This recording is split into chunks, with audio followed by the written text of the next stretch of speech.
ছায়াঘেরা শীতল এবং নির্বাক প্রাকৃতিক পরিবেশের জন্য সবাই ছুটি বেড়ায় বিভিন্ন স্থানে। অপরূপ সৌন্দর্য এবং মায়াঘেরা একটি স্থান the Dadubari park and resort. এটি পার্কের বাহিরের সামনের অংশ। স্কুল, কলেজ, মাদ্রাসা অথবা সপরিবারে আসতে পারেন এই পার্কে। আমার দেখা দিনাজপুরের সেরা পার্ক এটি। কিভাবে আসবেন, কোথা থেকে আসবেন এবং প্রবেশ মূল্য কত তা এই ভিডিওতে বিস্তারিত জানাবো। তাই ভিডিওটি না টেনে সম্পূর্ণ দেখার ও চ্যানেলটি সাবস্ক্রাইব করার অনুরোধ রইল। পার্কের প্রবেশ মূল্য জনপ্রতি 100 টাকা। প্রথম গেটে প্রবেশ করে 100 টাকায় একটি কয়েন কিনে সেটি একটি বক্সে ফেলে প্রবেশ করতে হয়। প্রবেশ করেই পল্লবিত বৃক্ষরাজির শীতল ছায়ায় মনোমুগ্ধকর পরিবেশ চোখে পড়বে। আরও একটু সামনে চোখে পড়বে বিশাল লেক। তারই উপর নির্মিত অসম্ভব সুন্দর একটি কাঁচের সেতু।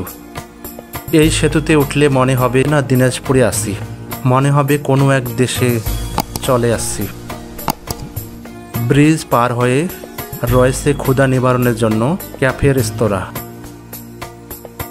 এই পার্কটি দিনাজপুর জেলা শহরের পাশে হাজী দানেশ বিজ্ঞান প্রযুক্তি বিশ্ববিদ্যালয়ের একটু কাছেই অবস্থিত।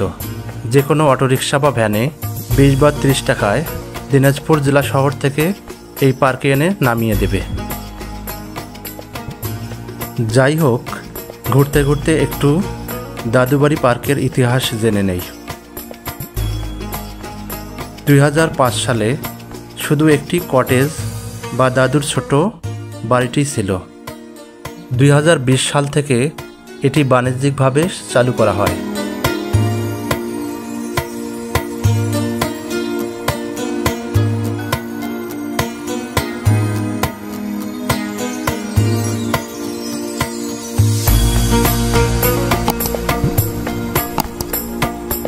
এখানকার প্রতিটি রাস্তাঘাট টাইলস করা। রাস্তাগুলোর পাশটা সুন্দর সুন্দর বিদেশি গাছে সাজানো।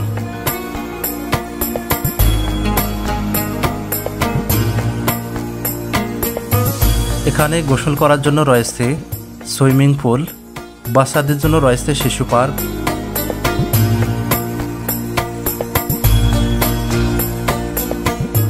আর এখানকার প্রতিটি পুকুর নিচ থেকে সুন্দরভাবে ডিজাইন করা।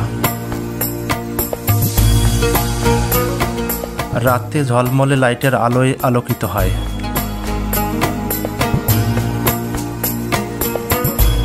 এখানে যে শুধু বাচ্চাদের জন্য খেলাধুলার ব্যবস্থা রয়েছে তা নয়, বড়দের জন্যও রয়েছে খেলাধুলা ও বিনোদনের ব্যবস্থা।